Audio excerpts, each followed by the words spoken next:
So before we get started, the APTO would like to take just a moment to share some information with you about their scholarships and maybe how you as parents can be involved in the organization. So please welcome Carrie from the APTO to share a little information with you.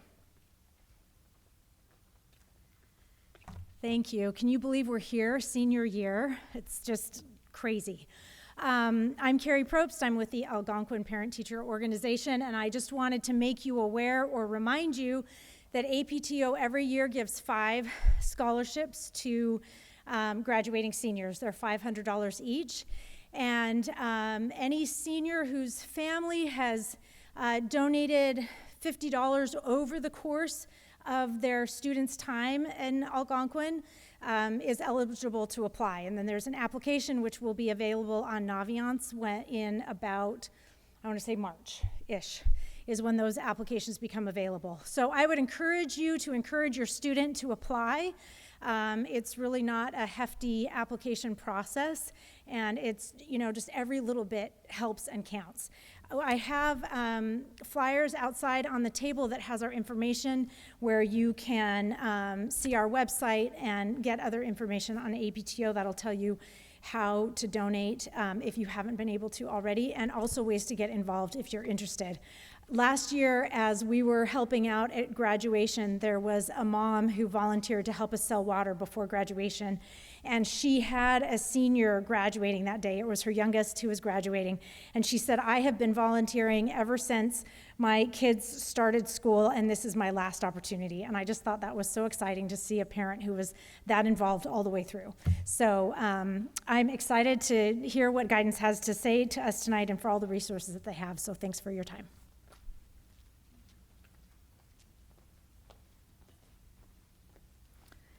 All right, thank you, Carrie. So again, welcome. My name is Lisa Connery. I'm the Director of Guidance here at Algonquin.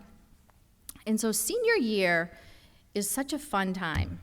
It's full of so much excitement for the future and all of its possibilities, but it can also be a little unsettling for students as they start to think about the many changes that they're going to be faced with in the coming year. So your child will likely experience a wide range of emotions, but fear not. Your counselor is here to help them to navigate this, not just the college admissions process, but also some of the emotional stuff that goes along with the decision-making process as they, figure out what it is that they would like to do after they leave Algonquin. So I'd like to take a moment to introduce the counselors who'll be working with your students this year. So over here, manning the computer, as always for us, is Andrea Hotchkin. Next to her is Dave Breglio. We have Pam Mackey, Linda Hutchins, and Kate Mulcahy could not join us tonight because she's actually getting married. So congratulations to Kate and her soon-to-be husband, Joe. Dave and Rob were kind enough to celebrate her wedding by wearing jackets and ties tonight. So you guys, they're looking pretty sharp in honor of Kate.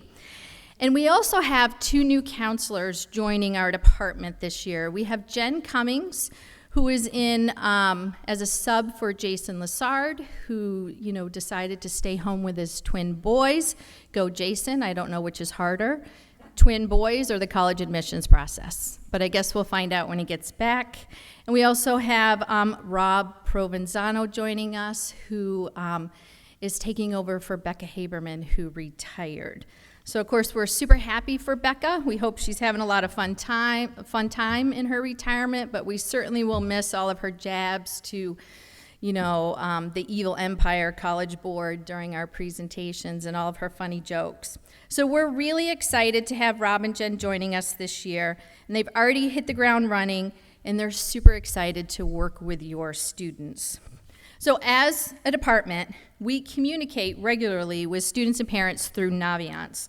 So one of the first things I would like to encourage you to do is make sure that your email is up to date so that you're receiving all of the communications from us. If you have any questions at all about communications and the fact that you are not receiving communications, please feel free to reach out to your student's counselor. They'll be more than happy to assist you with that.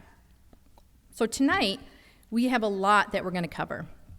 We're going to go over everything from testing to teacher recs and guidance recs and Naviance and the Common App, financial aid. We're going to pull all of the pieces of the puzzle together for you and help guide you and your student through the admissions process to submitting applications. So now every time we offer a parent presentation or workshop, we always have a handout or workbook. Hopefully everybody grabbed one off the table outside. And what the workbooks do is they reinforce the information that we're providing to you tonight. All right? For all those parents who may be watching the recording after the fact, our workbook is located on the guidance homepage under senior info. So please feel free to pull up the PDF and look through it at home if you're watching later on. Okay. So in the handout, what I'd like to do first is just kind of quickly go through the timeline. I want to hit on a few major points. I'm not going to cover the entire timeline, but just a few major points. So the first thing I'd like to talk about, of course, is GPA. And students' GPA has been updated in Naviance. What the GPA includes is final grades for every course that they have taken here at Algonquin through the end of junior year. Okay, this is the GPA that we're going to be reporting to colleges. We will not be recalculating the GPA again until the end of senior year. Instead, what we do is we send first quarter and mid-year grades to colleges. The colleges themselves will factor these grades into their overall admissions decision. So we tell students, like, okay, great, you got all A's term 1 and you applied early action and you got accepted. Well, guess what? You have to keep those grades up term 2, 3, 4. You have to finish strong. They have to maintain their grades because when a college accepts them, the acceptance is conditional with the expectation that they're going to continue to perform at or above where they were performing. Now, of course, if they slip down to a B+ or an A- here or there, that's okay. But if they had straight A's and then we start seeing D's because that senioritis has kicked in, that could be problematic. All right, so that's the GPA. It's all their courses they've taken through junior year and final grades that they've earned.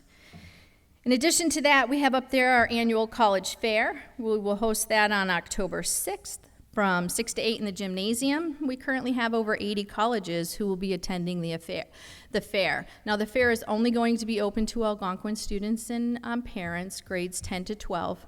As we get a little bit closer to the fair, we'll be sending out some more information about, COVID protocols as well as the schools that will be attending the fair. So the big thing you're going to see outlined on the timeline is deadlines. Deadlines. This is probably one of the most important parts of the admissions process are the deadlines, okay? We will be sending out reminders about upcoming deadlines through Naviance to you and your student.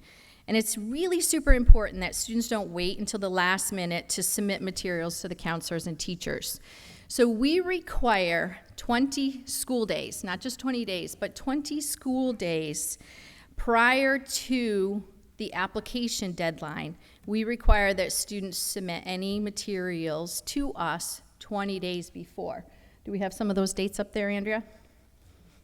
Okay, so let's say a student has an October 15th deadline. So we would require that students submit their guidance counselor recommendation, resume, parent brag sheet to us by, guess what, tomorrow, September 24th. But good news, we sent this to the kids, gave this to the kids last week, so they've had a little time. But if they have a November 1st deadline, then they have to submit their completed materials to us by Friday, October 1st. As well as their teachers. Now, that doesn't mean that they have to have their entire application done. I think sometimes students and parents get confused that they have to have their application and their essay done by that deadline. That is not the case. They simply need to have their guidance counselor rec done or their teacher recommendation form done and submitted to us so that we can work while your student works. So your student will be writing letters and completing forms on behalf of your student and meeting with them.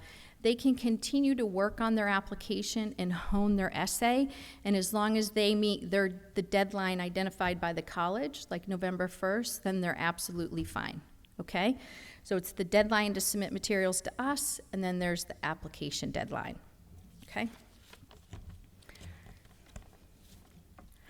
So in addition to, it's important for them not to submit their materials to us at the last minute. I mean, if we have a student who has a November 1st deadline and they come in on October 31st and they're requesting us to write a letter, we might not be able to get that done with 1 day's notice, okay? Because we're requiring 20 days notice, what we can do for them is go ahead and submit their transcript and then send their materials as soon as we have them ready.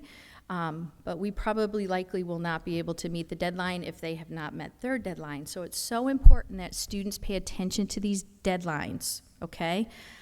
So that we're able to effectively support them and help them.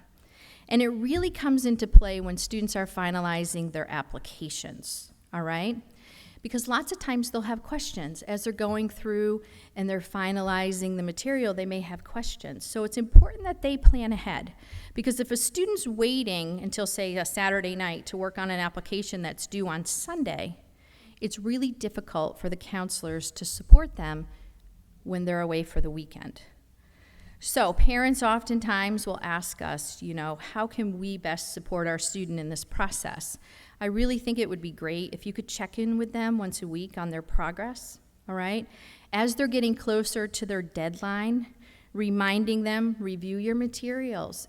See if you have any questions so that you have an opportunity to schedule a meeting with your counselor before the deadline, okay? So we have been sending that message to students. Watch your dates, watch your deadlines. It's really important, okay? So now we'll talk a little bit about who sends what. All right, so what is the student responsible for? Well, of course, the student is responsible for completing their application and submitting their application, which also includes their personal essay. They're also required through the Common App to answer any supplemental questions that might be a part of their application, and we will be going over that part of a little bit in the presentation. We'll be going over that, okay? So they also have to pay their application fee. They will need to submit their test scores, all right? Whether or not they're going to submit test scores, they can have that discussion with their counselor. Because of COVID, a lot of schools remain test optional for students, which is a fantastic opportunity for students. I think Andrea is going to talk a little bit about testing in a moment. But they can have that discussion with their counselor during their individual meeting. If they decide to submit their scores because they feel their scores are strong and represent them as a learner, they certainly can, but they have to submit official scores from the test agency. We do not have test scores on our transcripts. So you have to go through College Board or ACT.org and request that your test scores are sent.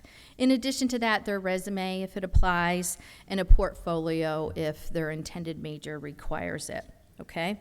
So they need to make sure that they're going through and they are submitting all of it, and we will go over and show you how you can do a checks and balance on their application to make sure that they have submitted everything in time before the deadline. Now, in regards to guidance, we will, of course, submit your transcript, the school profile.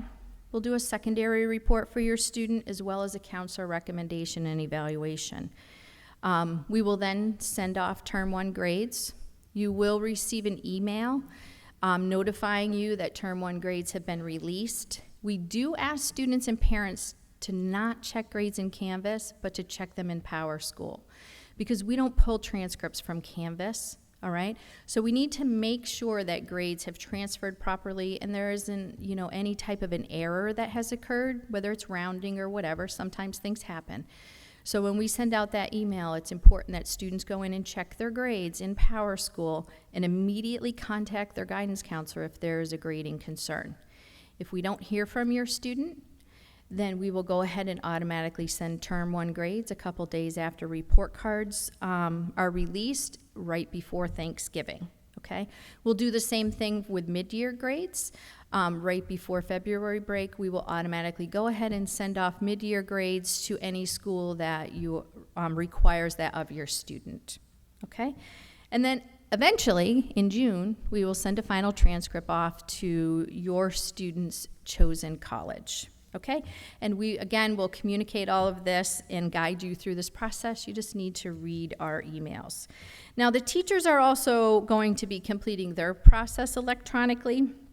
So they will be writing their letter of recommendation, and they will be doing an evaluation form on your student. And when we go through Naviance, we will show you how we connected your student Naviance account to the teacher, how they went and requested a teacher recommendation. And so the teachers will go ahead and do that. And I think it's really important to remember that, you know, teachers have up until the deadline to submit their letters, all right? And sometimes I think what happens is everybody gets super anxious. They're just so nervous that something's gonna go wrong. And so then they start following up. It's like 2 weeks out, and they're like, have you written my letter? Have you written my letter? Have you written my letter?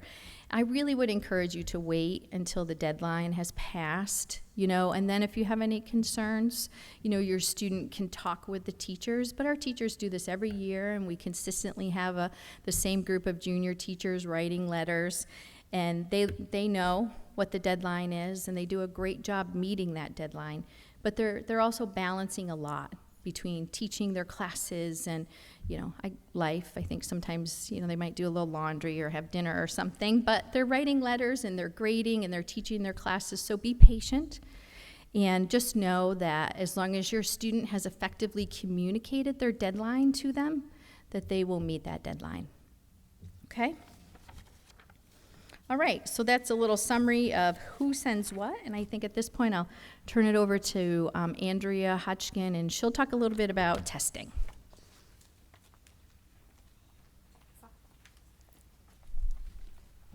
All right, hello.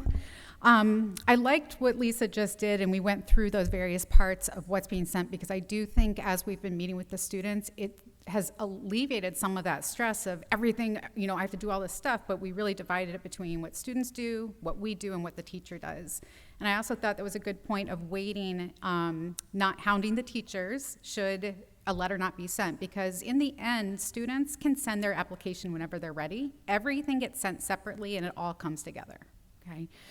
I am gonna talk about testing, and as Lisa said, with COVID, there are so many schools that did go test optional last year to ease the stress of the students who were applying, because there were so many limitations in terms of being able to take tests, the preparation. The majority of those colleges that went test optional expanded that testing policy for this year, okay? So the majority of colleges are not requiring submission of scores as part of the application process. Students can go on to fairtest.org. That website is listed in your workbook, and that just lists all the schools that are not requiring tests. That being said, so many students did choose to take the test, and many of them will want to report their scores to colleges. So, as Lisa said, it is the student's responsibility of making sure those test scores are sent year after year. Students work so hard on their application, they write their essay, they did all this prep for their test, they submit their application, and they're waiting and waiting, and then they find out their application was incomplete, and that's because they forgot to send their test scores. So I can't just stress that enough. If students are wanting their test scores considered with their application, they do need to make sure that's happening, and that would be directly through College Board for the SAT, or if students are sending the ACT, they would do that directly through the ACT website. There is a place on the Common Application, which we're going to show you shortly, where students can self-report test scores.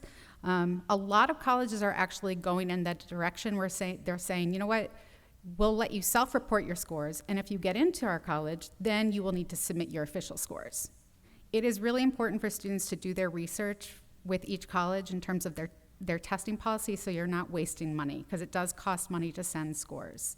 College Board will charge $12 per school, and ACT will charge $16, okay?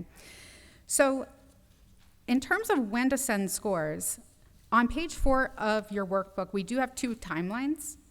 One is for students who are applying early, and the other is for students who are applying regular decision. So the early deadlines typically start November 1st. If students do have those November 1st deadlines, I would encourage them, actually as early as now to go and send test scores to those colleges if they know that they are sending those scores, okay? It's not an instant, okay, I'm gonna pay for my scores to be sent and it'll get there the next day. It could be like a 10-day period, okay? So I would encourage students to do this now. I know some students are taking the October 2nd SAT.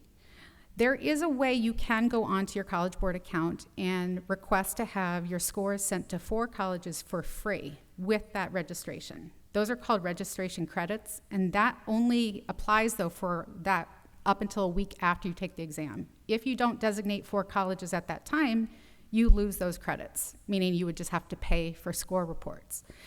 So while those 4 free reports, they're free, I think the caveat is a student doesn't have a chance to look at those scores before sending, okay? So right now, there is a pretty quick turnaround time for October SAT. The October 15th scores should be available. I have told students that they really want to wait, then they need to make that decision like that next day. If they get those October 15 scores, by the next day, make a decision if they're going to send them or not to ensure that they're there for November 1st. There are some students taking a November SAT. Those scores will not be ready by any November deadlines. So it's important that students would contact those colleges to find out, will that school accept my November test scores? A lot of colleges will accept late scores, but some might just say, you know what, we're gonna make a decision based on what you've already submitted and not consider those scores. So again, this is really where it's important to do research on what each college will require. Sending scores, it is going to be done directly through those testing agencies, as I mentioned. College Board, what they do when they send a test score, they send a score report, and that score report includes all the tests that student has taken, okay?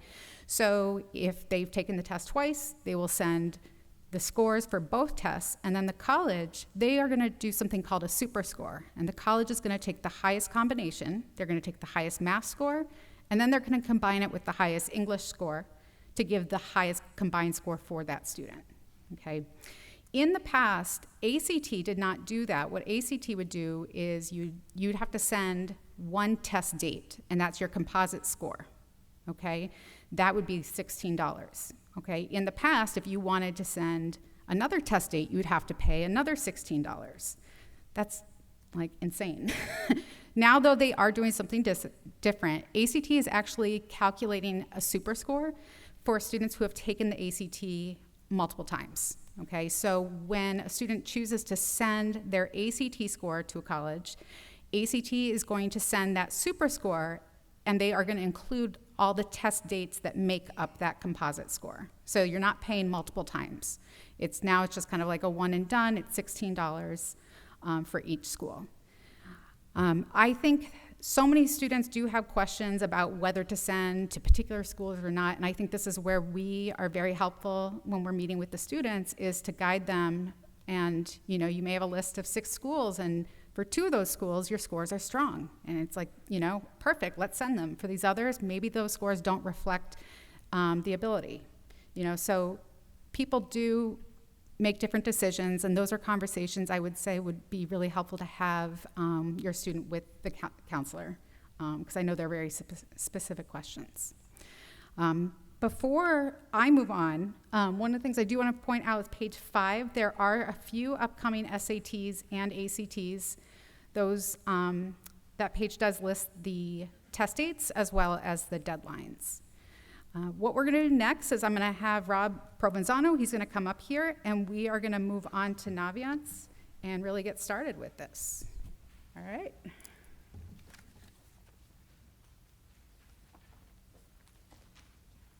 All right. Thank you, Andrea. It's really great to be here with you guys, be a new member of this great Algonquin community. So I'm going to run through Naviance with you guys. I'll do my best not to turn away from the mic as I'm looking up at the screen.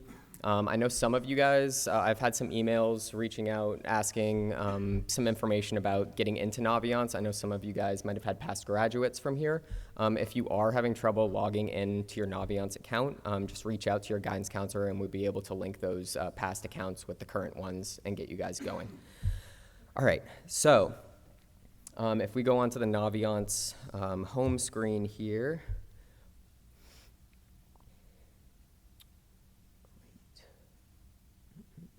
Here we go. Classic. These are the best.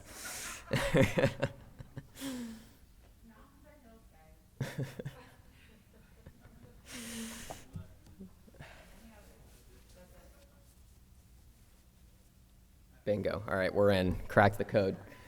All right, so before I start up with this, so we went over all this with the seniors in our workshops last week. This is really important. The transcript release form that's in red right here on the left side of the screen, under the important forms, this gives us the authority to send transcripts off to schools. So we just had them do that in our workshops last week. So if they haven't done that, it's going to be important for them to do. Now I'm just going to jump right into the colleges tab. Thank you. All right, so for the sake of this presentation, we added some of our schools already to the colleges I'm thinking about, which are right here. If your student doesn't already have some colleges in this tab, it's really easy. There's a search bar. There's a little heart that you can click on that'll automatically transfer them right over to this tab. So some of the icons here, I'll just run through them with you real quick. So with the delivery type, that column right there, there's going to be the CA in the screen. That means it's a Common App school, so the application is going to be going directly through Common App. It's really important that your senior adds this school to Common App as well. And then Endicott, so that's going to be a blank screen right there. That means that all of the documents are going to be sent electronically directly to the institution. Typically, they have their own application platform on the website that they're going to be going through there. And then this is a rare one with Quinsigamon. This means that we're going to be printing and sending the document via mail. Only a couple of schools have that, so if you run into that, that's what that means. And then over on application deadlines, we're just going to click on assumption up there, and this gives you a basic overview of your deadlines. You have your regular decision, you have early action, early decision up there. So just double check those before you start moving schools over, which is what I'm going to talk about next. So moving them over to your application list is what we're going to do next. So in order to do that, there's going to be those boxes on the left-hand side. And for the sake of this presentation, we're going to move Assumption, Endicott, and Villanova over, just as examples. And then there's that button up in the middle, up at the top, that says Move to Application List. So we're going to click on that. And this takes us to page 7. So with this, these 3 schools, you're going to see these drop-down menus with the different dates, with the different admission types. So you can either do this one by one with the schools, or you could do it grouped like we just did here. Either way, it's the same outcome, same process. So with each schools, these dates are going to differ. Just be sure that you're selecting the right one when you go to add them to your application list. And then you have how will you submit the application. Like I said, with a school like Endicott, that's going to be direct to the institution because they do not have a Common App. If your son or daughter decides to go into Common App and look for Endicott, and it's like, why isn't Endicott popping up? That's because they're not on the Common App. They're not alone there. There are a handful of schools that do have that. And then we're going to add and request transcripts after you've selected the right dates there. Make sure you select initial, which is their freshman through junior year. And then you're going to see those 3 schools down there, and you're going to, yeah, there you go. So those will go into, those are already in your list of, yeah, those schools. So, yeah, and then you're just going to want to double check. If you want to go in and edit it, if you realize that you've chosen the wrong deadline or any of that information, you can go over to edit right there, and you can alter any of that information. So that's that. And then, yes, so with also with requesting transcripts, which we just did, you get 4 free requests for transcripts from the guidance office. Then after that, it's $3 per school for those requests. Great. So now I'm going to move on to page 8 and jump into some of the recommendations. So I know Lisa already went over some of this with the deadlines and everything on this page. Again, with 20 school days notice with a lot of these documents that you and your seniors are going to be submitting to us. You can find a lot of these right here on the Naviance homepage. Highlighted in blue here, you have the teacher rec form, you have the guidance rec form, and you have the parent brag sheet. So if you haven't submitted those to us already, you can do that via Google Docs, or you could do it via email. Either one would be great. And yeah, so this grid right here, it has the same info in the first couple pages of the packet, and just basically, so for example, like a November 1st deadline, we're gonna want all this information for October 1st, just to give us sufficient time to write the best recommendation possible for your seniors. So now I'm gonna jump into teacher recommendations, which you can also access on Naviance. So if you go up to colleges here, and then over to apply to college, and then under that, there's gonna be letters of recommendation. So hopefully now, a lot of your seniors have come up with teachers maybe they've had in the past that they have a good rapport with around the school, that they've already asked perhaps before last summer or when the school year started to write their recommendation. So in order to put these requests in, there's gonna be those two buttons over there that say Add Request on the right side of the screen. And then there's a drop-down menu up at the top that says Select Teacher. So if Mr. Alera is going to be writing your senior's recommendation, you can select his name. So these are going to be done one at a time. And then there are two options here. So you have the general request. So if you select that one up at the top, that is going to send that recommendation off to all of the schools in your seniors list. If you have the specific request, you can specifically select schools that you want these recommendations to go to. So for example, a school like Villanova, this is an interesting one. If you look there, there's one required and one allowed recommendation. So if you have a handful of teachers, maybe 1, 2, 3 teachers that your student's getting recommendations from, and they know the one teacher that they want the recommendation to be sent to Villanova, that is where the specific request will come into play. And they will be selecting Villanova there and submitting it. And there is a spot down at the bottom where your son or daughter can write a brief thank you note, just thanking the teacher for putting in the effort, for thinking of them and writing this recommendation. And then they're going to want to, the student's going to want to write their first deadline, just so the teacher's aware of when they need to get this application, this recommendation done by. And then you can submit it, and you're good to go. So that's that. All the instructions are pretty clear on here. They're pretty thorough. So if you have any questions, just let us know.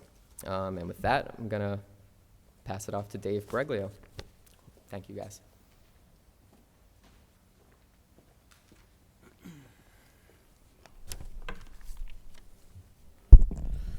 Okay, so for my section, I'm going to focus on a few things related to the Common Application, Naviance, and matching the two of those together.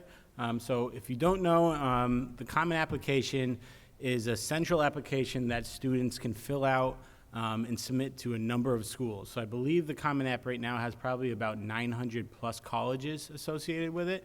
So instead of filling out individual applications for every college, the student has a chance to fill out the Common App, answer some questions specific to the colleges that they are going to be sending it off to, and not have to do, like I said, individual applications. So it's very useful. We recommend students use the Common App if they have the opportunity to do it. And we've done workshops with the students over the past week about how to fill out the Common App.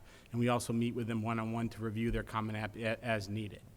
So the first thing we're going to do is, if your student does not have a Common App account yet, and a majority of them will, they can just Google Common App. It's going to be the first site that comes up, and they can create their account. When they are on the Common App, they're going to do a few initial steps to get started.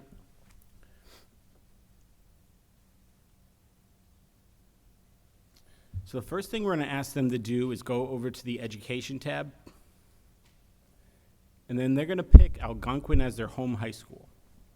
So generally, if they type in Algonquin, or if they select their home high school, Algonquin's going to be the first school that comes up, or they can type Algonquin in and they can select it from there.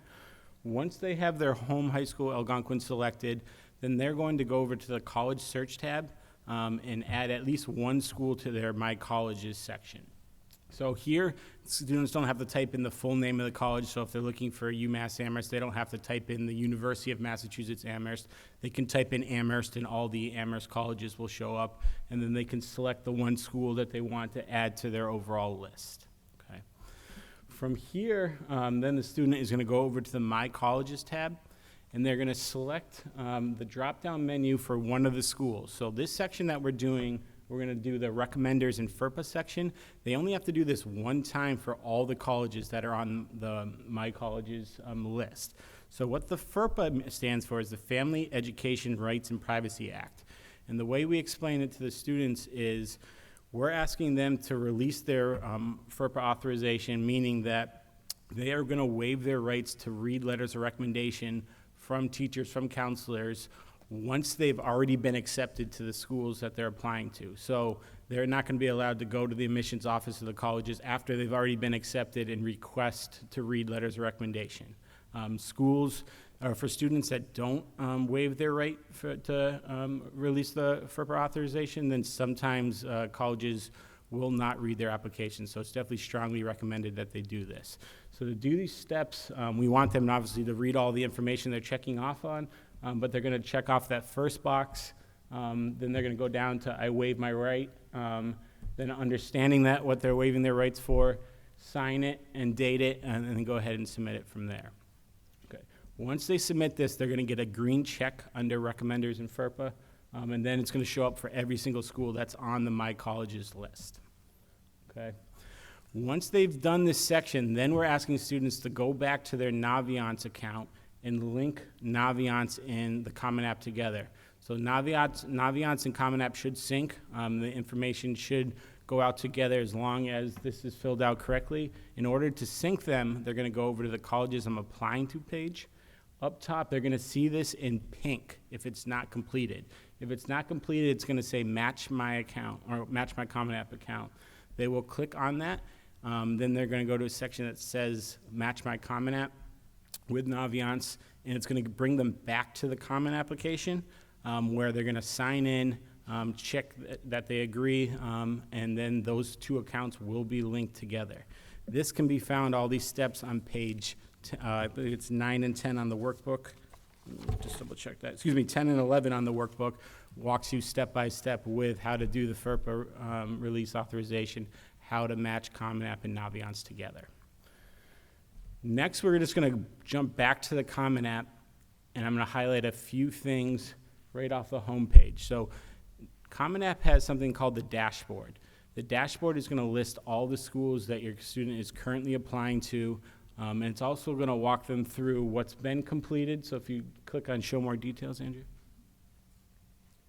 So it's going to walk through what's been completed, what still needs to be completed, has the application been submitted. So it's just kind of a home page to see where your student stands as far as the individual schools that they're applying to.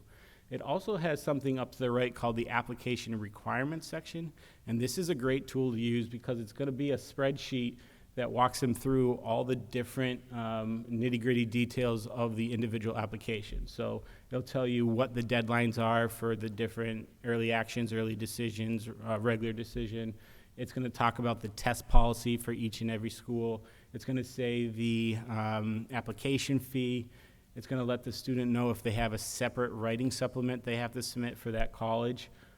It's all going to be in one section. It's going to talk about teacher letters recommendations as far as requirements for that.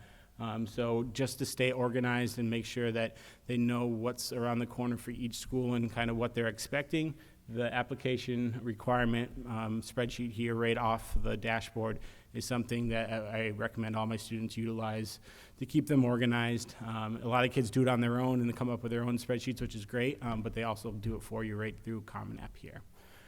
So Pam Mackey now is going to go through the Common App in more detail and walk you through some of the more important sections. Thanks, Dave. I just want to reiterate how awesome it is to see everybody in person. I remember when we did this online last year, and they were juniors, and it was just so strange, and it's just nice to have everybody in person again. So I'm going to talk a little bit about the Common App, walk us through each section of it, and give some tips. And we actually did go through this with the students. If you turn to page 12, you'll see everything that I'm talking about kind of highlighted. So the first thing is the profile, and this is where your student's going to go in and just put their general information, name, address. If you go down to, thank you. It's going to ask for your social security number here. So if your student is planning on applying for financial aid, you do want to include the social security number right there. And then if you feel that your family qualifies for a Common App fee waiver, make sure you contact the counselor and we'll have a conversation about that. Family, so when I'm meeting with the students, I say to them, make sure you sit down with your parents because Common App wants to know all kinds of stuff about you. So under the parent section, if you scroll down, you'll see it asks if you graduated from a college or university and what school it was and the degree and the year. So it's a lot of the nitty gritty, and there's also that same information for sibling on the bottom. All right, education. So we have a cheat sheet, and that is on page 14, and the kids have this.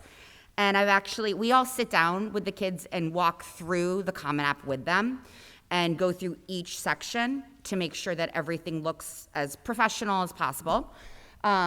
So we have been sitting with the kids and looking at this information. It's gonna ask, grad date. If you keep going down, if you have transferred in, you'll put your other school there.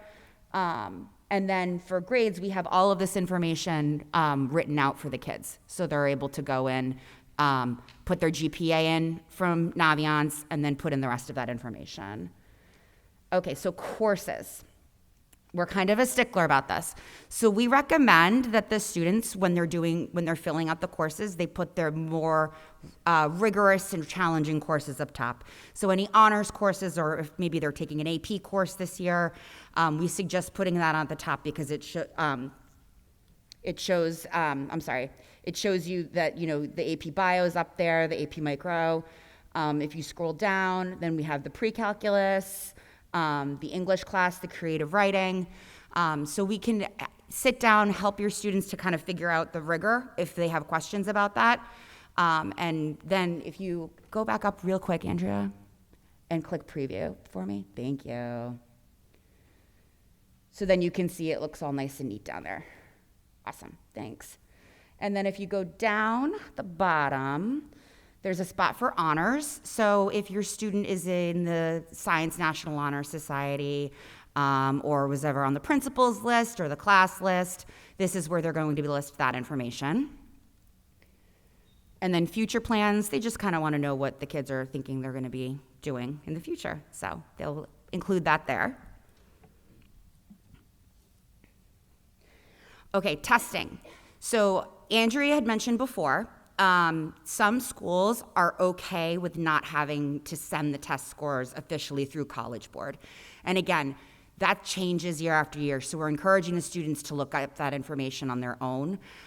So if they're gonna self-report, which we suggest they do regardless, they're gonna do that here. So even if they are sending their scores through College Board, we tell them to also do that, put the information here. So there'll be a spot where you can say that you want to send your SAT, your AP, or your ACT. And then if you scroll down and click continue, this is going to ask the information about the past ACTs. Here we filled in the SAT part. So we're indicating that we're doing 2 past SAT scores and that we have not taken it with the essay. And that we're not sitting for any future ones, and then this is where you super score it. So you can see that this student did a March and a December date and picked their highest scores and put them in there. If your student is taking an AP exam, they're not going to be submitting these until after they've gotten into their school and chosen the school they're attending, but they can self-report here. So they can go in, they can put in any past test scores that they have, and also indicate, because I think we had, Crystal was gonna be taking AP Bio and AP Micro, so we can go in and say that she's planning on taking those exams in May of 2022.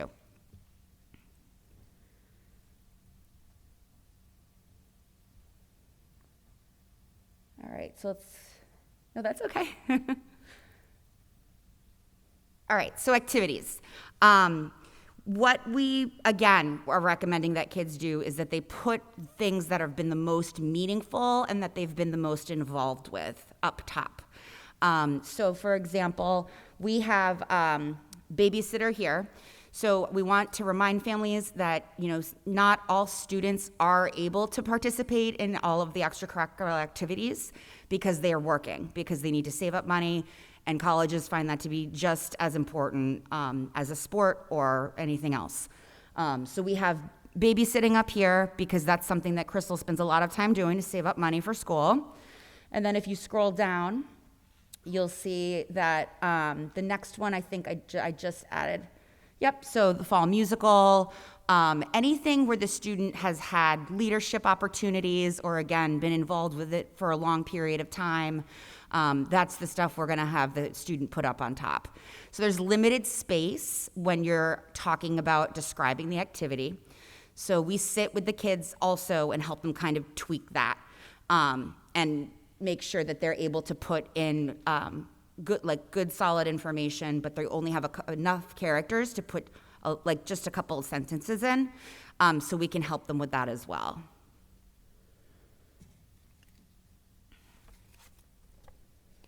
Oh yeah, okay, thanks, Andrea. So you can also move the things up. So when we're sitting with the kids, and I did this with a student today, you can move up the ones that are, again, that you've been doing longer. So I put baseball in today, and I just want to show you guys that you can easily just slide that right up, because this is something that the student has been doing 4 consecutive years, has a captainship, and is something they're very passionate about. So that is something that we would suggest go up on top of the activities list. All right, so the essay. We did a lot of work with the kids. We were really fortunate to pair up with the English department last year. We did a lot of work with the kids on the essay, did some brainstorming sessions. I know the Algonquin Writing Center had offered a couple of workshops. At this point, we have our fingers crossed that the kids have a rough draft, or at least an idea. If they're stuck, please, please, please have them come and see us, or maybe their English teacher if they had a good relationship with them. We can help them. We also suggest that the students have somebody look it over, but we don't want them to go crazy and have 5 people look at it, because it really then can lose the student's voice with all of the edits that come through. Okay, additional information. So there is a spot on here now that has to do with COVID. So we are actually suggesting the students not fill this out unless they really had something happen to them that affected their grades, and it's something they feel that they want to explain in the common application. We're actually suggesting kids kind of stay away from COVID essays, because I think that they're going to be getting a lot of them at the colleges. So unless there is something that happened that had an effect on the student's performance, we're suggesting that you click no there. There's also another spot under additional information. So for example, I have students that maybe have had concussions in the past and had maybe a poor sophomore year in a specific class. This is a great place for them to explain that, and we can also explain that in our recommendation letters. All right, so courses and grades. So some colleges on here are going to indicate that they require the students to self-report their courses and grades. We're telling the kids they can go ahead and check no, that they don't have access to their transcript, because we are going to be sending their transcript for them, so they do not need to fill out their courses and grades here. All right, so that's the main body of the Common App. So that goes to every school that's on our list, all that same information. But each college is going to have their own questions that they're going to want to ask specifically of the student. So if you go to my colleges, we're going to click on Chicago, because there's a couple things I want to show you guys under here. So if you go on, okay, so we've already matched. It shows you the deadlines right here. Application information, how much it's going to cost. If you keep scrolling down, it talks about recommendations. Students will not be using the Common App for recommendations for requesting teacher recs, because we already did that through Naviance, so you don't have to worry about that. But there is a part, where is it? Go up, Andrea, would you? Okay, keep going, because I think I missed it. Go to recommenders. FERPA. Okay, here we go. Thank you. Okay, so yeah, so you can see on here there's a spot for other recommenders. So sometimes there's maybe a church pastor or a coach or the students, someone that they've worked for in the past or a professor they've worked with, and they want to have an outside recommendation. This is where the student's going to request that. So you just put the email in, and then the recommender gets a prompt, and then they go ahead and they send their letter, and then it ends up at that college. So the other thing, go to questions. So for the sake of the presentation, I'm just going to, because I have some students that are going early decision this year, I just want to show you a little bit about how that works on the Common App. So it's going to ask what your application plan is, and we've decided, again, that we're going to show you how to do an early decision. And then if you keep going down, you'll see that you actually have to sign an agreement. It's kind of like a contract saying that, yes, I understand that if I get into this school early decision, this is the school I'm going to attend. So the student will sign that. And then if you go back, thank you, they'll have to invite you. All right, so they'll go in and they'll put your email information, and you'll get an email saying that I understand the student's applying early decision. And then there's also a spot that we have to sign. So they put our information in, and then we indicate that we understand as their counselor that they're applying early decision to University of Chicago. I usually sit with the kids and do this with them because it's like multi-step process. So if your student is going ED, make sure they let the counselor know, okay? And we'll sit down and do this with them. All right, back to questions. Okay, so again, if the school has specific questions that they're going to want to ask, so start date, major, if you keep going down, click on academics. So, it just wants to see what you're interested in. So you go ahead and you fill that portion in too. That's where you indicate your major. Contacts, they want to know if you've applied. For family, they want to know if there's any alums or siblings or family members that have applied and gone to Chicago. And then there's a writing piece here, but this is actually just they're asking if the student has ever been in any legal trouble. So after that, we're going to go to review and submit Common App. So once you have, everything has a green check on it from that main Common App page, you're going to be able to go in and click submit. We haven't filled it all out, so you can still see it's like telling you, oh, don't forget you have to fill this part in and this part in. And that will bring you to the school's payment page, and then you can go in and you can make the payment when you're ready to submit.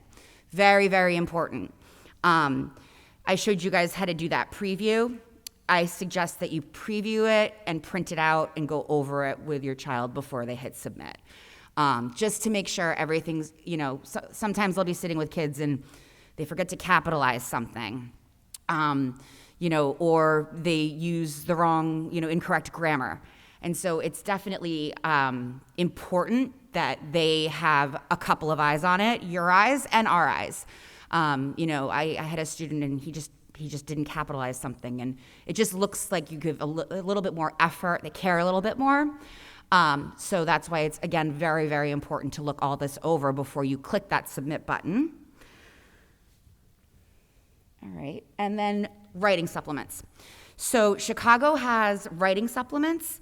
We want the kids to be checking to see if their schools have writing supplements, because it's always a terrible surprise when you're about to click submit and you realize that, oh my goodness, I have another essay that I have to write.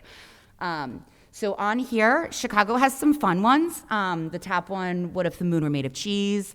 And then it's asking you, pick a celestial object, reimagine its material composition, explore the implications. So they want the kids to have fun with it. So these are actually past grads or current students that have attended that have come up with these prompts. Again, for any sort of extra writing, make sure that the student is either meeting with us to look over those supplements, or that they're meeting with an English teacher, or you're looking over it, or somebody else to lay eyes on it and help them edit. All right, so the other thing to keep in mind, and this is why I'm picking on Chicago, is you have to review and submit the writing portion separately. So you're not done when you just do the application. You still have to go through and submit the writing supplement. So you can see that right there, and that also brings you to the Chicago page, and then you can go ahead and send that. I think that wraps it up for me. All right, cool. John, you're up.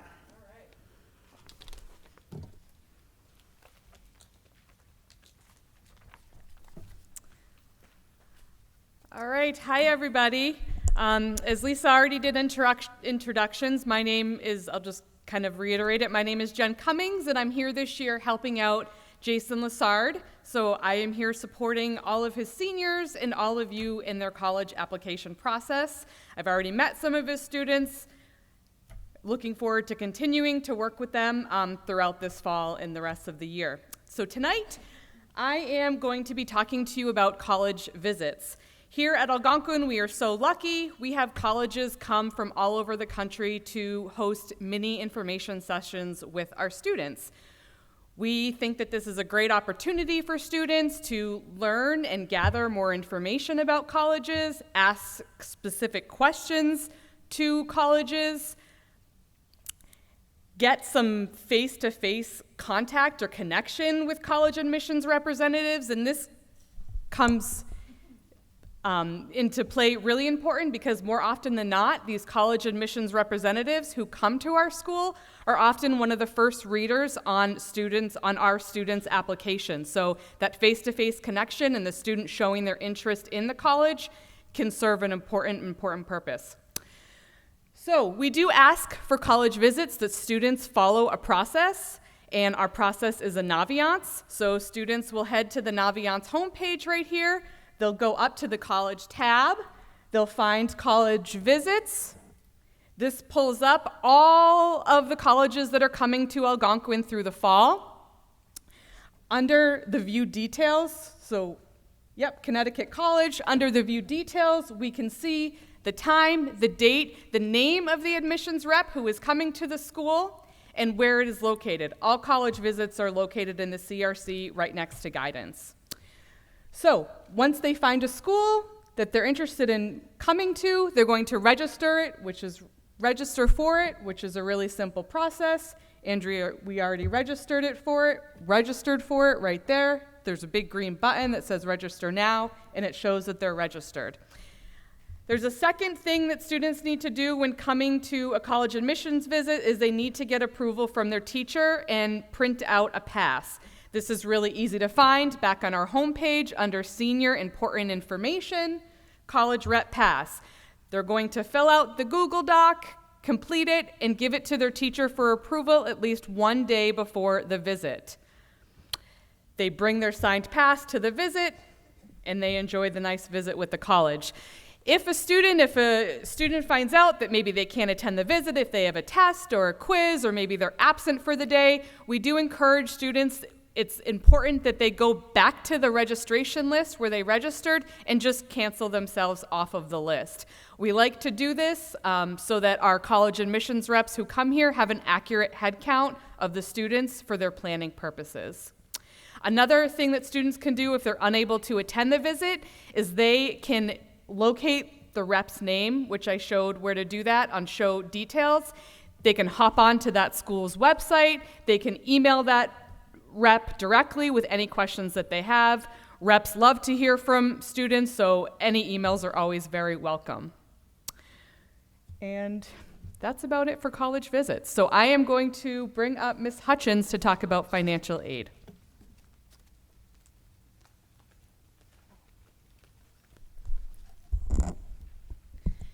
Good evening. Good evening. First, I'd like to let you know that I hope that you take away some really important information tonight about financial aid. And I'd like to refer, first of all, to Mrs. Connery when she was talking earlier about what the guidance are responsible for and what the teachers are responsible for and what the students are responsible for. I like to think of this as what the parents are responsible for. So your students are going to absolutely need your help with the financial aid section. So first of all, I want to talk to you about 3 resources that are going to help you navigate this process and help you plan. The first one is called MIFA, Massachusetts Educational Financial Authority. This is found on the financial page, the last page in your workbook, and they are the experts, and they are here to help any Massachusetts residents. First of all, we normally would have had a in-person, they would have come here for a financial aid night. They are not doing in-person visits this year, but they are doing virtual workshops. So I like this because you can go in and you can select what time works for you. They have them on many different days. They have them at lunchtime, and they have them also in the evening. So pick which works for you and go ahead and register for that workshop, and hopefully you'll get a lot of information out of it. You can also contact MIFA directly with questions pertaining that you have specifically about the financial aid process. So MIFA really is a great resource for all Massachusetts residents. Second of all, I want to tell you the College Financial Aid Office is another great resource. If you're filling out their forms and you have a question, pick up the phone and call them or email them because they really are there to help you. And then the last resource I want to talk about tonight is the net price calculator. So the net price calculator is on every single college website. And you can go in and put in your estimated financial information, and they will give you an estimated how much they think you might be needing to pay. And this is a good indication if what you're thinking you're going to pay and what they're thinking you're going to pay is way off, then this is good information to have up front so that you can make some different plans. So let's do a quick overview of the financial aid equation. So you take the cost of attendance minus the expected family contribution, and that gives you your financial need. So what's the cost of attendance? That's the billable and the indirect costs. So billable costs are what you're going to find on your bill: tuition, room and board, fees. What are the indirect costs? Indirect costs are books, travel. How much is it going to cost to go back and forth to that school? First year, you're going to probably have to buy some more clothes. You're going to have to get your dorm room ready. You're going to have to buy a microwave and a refrigerator and a rug, lots of other things. You're going to have to buy a computer. My son just went to school last year, so I have this all in my mind. It's expensive that first year. So those all add up to the cost of attendance for 1 year. Okay, so then you subtract the estimated family contribution. What is that? Well, that comes from the forms that the financial aid office are going to ask you to fill out. And so they have a calculation based on the information you put in, and they're going to give you your family's estimated financial contribution, estimated family contribution. So the forms that you're going to need to fill out, the first one is called the FAFSA, and that is the free application for federal student aid. And every school requires this form. It's free, so if someone's trying to charge you for this form, please don't pay for it. It is a free application, and this form and the information that they're asking you for is income driven. And so what you'll do is you'll go in, you'll fill the forms out. I don't know if this is the first time you've been doing this in a while. I remember like back when my parents were like, oh, it's so much work, but it's really not that much work anymore because you can retrieve everything from the IRS database and you can ask to have it put in, so they actually go through and put the information in from your IRS tax returns. And put down the schools, they'll give you a code for each school that you're gonna put in, and then you submit it, and like 3 to a week later, you're gonna get your financial aid form, and on the first page, it's gonna have your expected family contribution. So that is the FAFSA. Now, some private schools will also ask you for other forms. They may ask you for their own financial aid forms, or they may ask you for the CSS profile. The CSS profile is administered through College Board, SATs, College Board, CSS profile. You go onto the website, make an account, and fill out this form. This form is more asset driven. So the college, if it's a private school, they may ask you for that form along with the FAFSA, and they may recalculate your estimated family contribution based on more information. So how does this work? So you apply admissions, you get accepted. Then you're also going to get a financial aid award letter. And on this letter, it's going to tell you how they're going to help you meet your financial needs. What types of financial aid are they going to give you? So there are grants and scholarships. Those are free. You don't have to pay those back. There are loans. So there's subsidized loans and there are unsubsidized loans. Basically, it means, when does the interest start accruing? Does it start accruing when you take the loan out, or does it start accruing when you're finished with school and you're ready to start paying it back? And then they have employment, which is like work study. So they're going to give you this award. You're going to see how much they're going to give you. You're going to have your acceptance. You're going to have these award packages. Then you're going to sit down and you're going to figure out, based on the school, what they offer, how much is it worth, and what you're willing to pay. And so then you're going to pick one, and hopefully your child loves that school and they're going to go to it. So what you can do, though, is there's a couple other things in this process. You can appeal the financial aid process. If your circumstances have changed are different than what you had to submit on the tax forms, there's definitely an appeals process. And then you can also take the different financial aid packages from the different schools, and you can actually call them up and negotiate a little bit. And we encourage parents to do this, and I'm going to be honest with you, I actually did this myself last year. My son wanted to go to a school. My husband and I had an idea of what we wanted to pay. It was just a little bit higher than what I wanted to pay. So I called up the school and I said, we want to make this happen. Can you work with us a little bit? They came down a little bit, we went up a little bit, and we made a plan. So he was able to go to the school that he wanted to go to. So I encourage you, I can't guarantee you it's going to work, but I definitely encourage you to make that phone call, because you have nothing to lose at that point. And if that's where your son or daughter want to go, it's worth the phone call. So what I want to tell you, and we all want to tell you, the recommendations we want to give you right now about financial aid. 1, make your spreadsheet. Make sure you meet your deadlines. Make sure you fill out all the forms. So just as we tell the students, make a spreadsheet. When are the applications due? What are they required for the application? Do the same thing for financial aid. Make sure you have all the forms in on time and you make your deadlines. The next one I'm going to say is so important. Have that honest conversation with your child. What are you willing to pay for school? What have you paid all along for every other child that you have?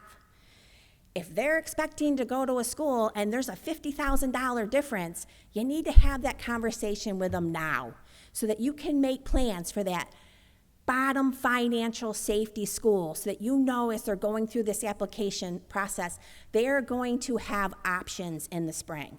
And it's so important. We don't want them to miss a deadline and think they're going to go to one school and then all of a sudden get the financial aid package back and go, oh my gosh, no. I'm going to be living with my parents for the rest of my life if I go to this school. So it's really important that you have that conversation with them.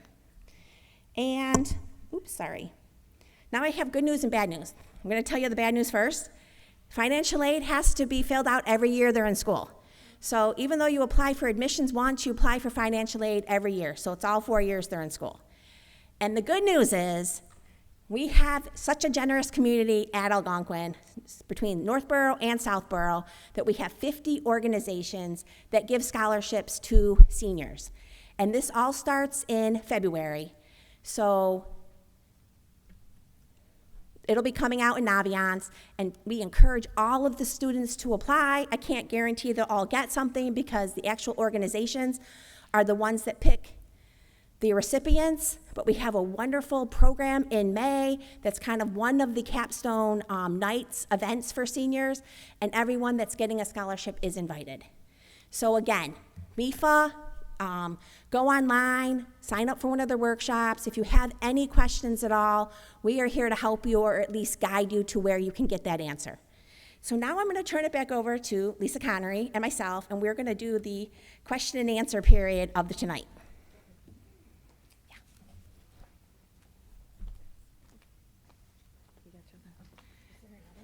Okay, thank you, Linda. I think it's funny that Linda's referencing how your students are like, oh my God, if I take out all those loans, I'm going to live with my parents forever. I think you guys should be like, oh my God, if they take out all those loans, they're going to live with us forever. Right? It goes both ways. So thank you for all of that information, Linda. We've shared a lot with you tonight, and I assure you, your students have been sitting in multiple workshops with us. We have gone through a lot of this step by step with them. Many of your students have already gone in and moved colleges from colleges they're thinking about to colleges they're applying to. They've matched their Naviance to their Common App. They've done their FERPA and their universal transcript.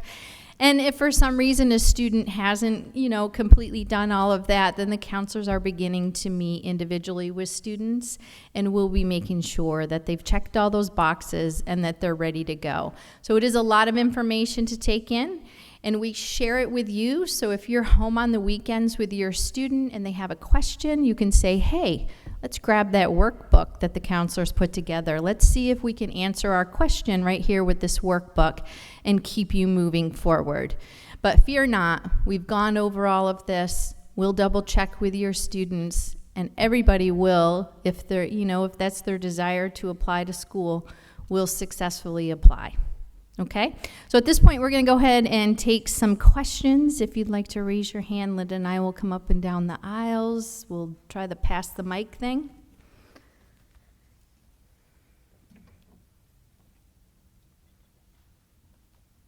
Thank you. Does this work? Yeah. I had two quick questions. One, early on in the presentation, you were talking about teacher evaluations and teacher recommendations. What are the differences between those two? So with the teacher recommendation, with the teacher recommendations, and with all of the schools for Common App, the teacher fills out a little evaluation. It's just a little form they fill out that goes along with the recommendation. So they they say what describes the student. They give a couple of brief adjectives, things like that, and then it goes along with the recommendation every time. It's part of the same thing. Yes, it's the absolute same thing. Thank you. The other quick question, probably most parents have as well.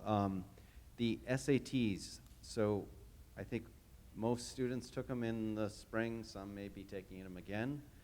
If we didn't have them submit to the school, then how does that process work for getting the scores, at least the ones that have been done?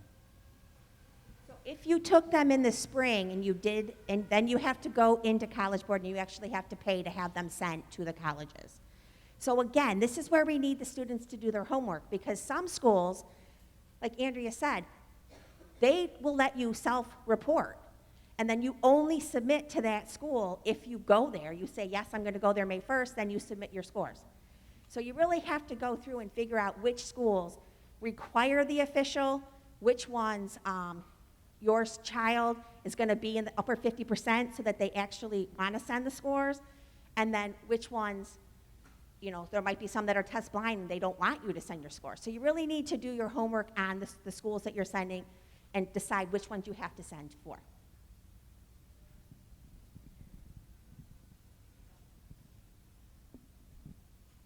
The early decision is only one college you can apply for? Yes, so if you apply early decision, you're applying to that one school early decision. And that is saying, if I get into the school, this is the number one school, I've researched all these schools, and this is where I want to go. And if I get in, I'm going to go there.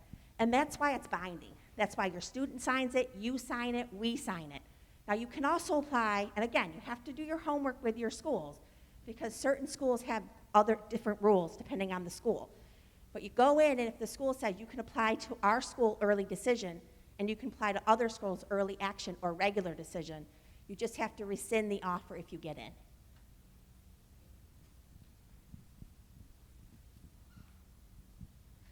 I'm wondering what the current feeling is about doing interviews, either with admissions counselors or with alumni, whether that's encouraged at this point? So that's a good question with COVID, right? And again, I hate to keep saying this, but it really is individually up to the school. In some schools, some of the more competitive schools, they may use that actually as part of the evaluation. And so you're gonna want your child, they may do it on Zoom. And then some of them may be just more informative, and that's where you can decide if it's not gonna be part of the evaluation if you want it to happen. But again, a lot of them will be done during Zoom. So it won't be like a health scare to have them do it. Yeah, I think it's a good idea if they offer an interview for your student to participate if they're able to. You know, we often will recommend to students, one, they can come down and meet with us, and we'll be happy to talk with them, you know, about, you know, how to go about handling the interview. In addition, I always encourage my students to maybe, if they have a top school, maybe go and interview at a school that they're a solid candidate for. You know, you get the butterflies out. We've all been at that, you know, interview for work where we walk in and we're like, and then we walk out and we're like, why did I say that, right? So I think sometimes a little practice is good. So if they have a school that's offering interviews where they're a solid candidate, participate, practice a little bit. They can talk with us. And then definitely if their top school offers an interview, I would encourage them to participate. I got a question back here. So my question is about honor roll. I know on the school webpage right now, it shows last year's listings for the different semesters. How do they figure out the years before? Do they list them like individually? That sort of thing. Yeah, so if you're right, they can come and see us and we can let them know what they did for honor roll. And this is regarding the honor section in the Common App. We can definitely help them with that. Someone raised their hand, right?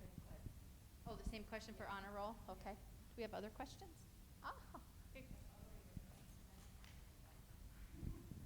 If your child decides to take a gap year, what portion of this should they do now versus what should they defer till later?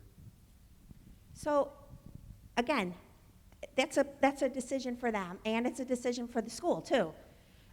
They can definitely apply now and defer, as long as the school lets them do that. And for a gap year experience, most schools are going to let them do that. And I encourage them to do that, because then when they're out doing their thing, they already know what they're going to be doing the next year.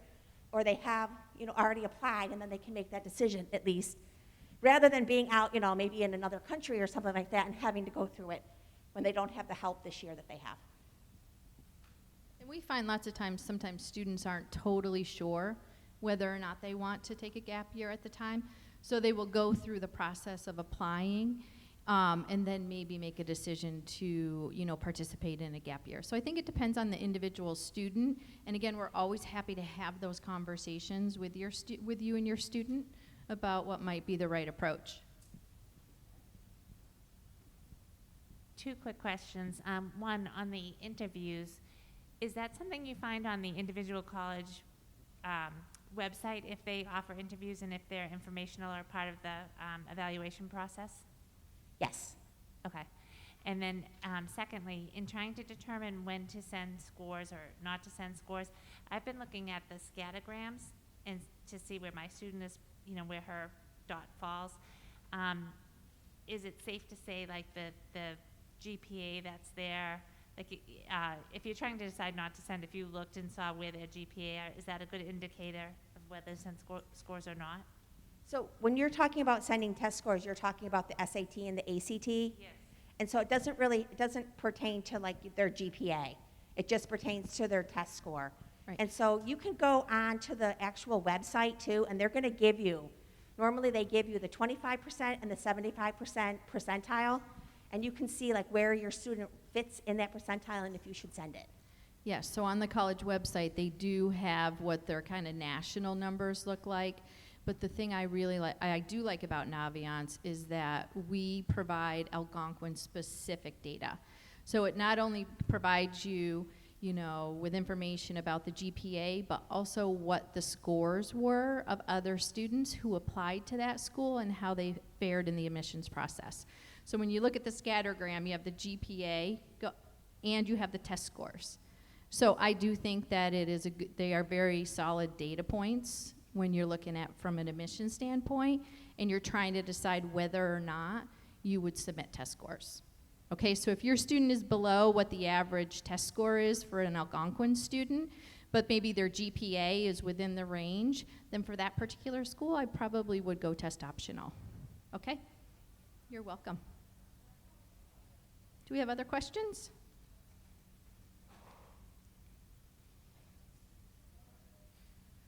Okay, well, again, thank you so much for joining us. We really enjoyed seeing everybody, even with the masks on. Again, we are here to support you in any way that we possibly can. Please feel free to reach out to us. We're happy to have meetings with you. Reach out to us via email. And again, we'll be meeting with your students and guiding them through the process. Okay? Hope everybody has a nice night. Thank you.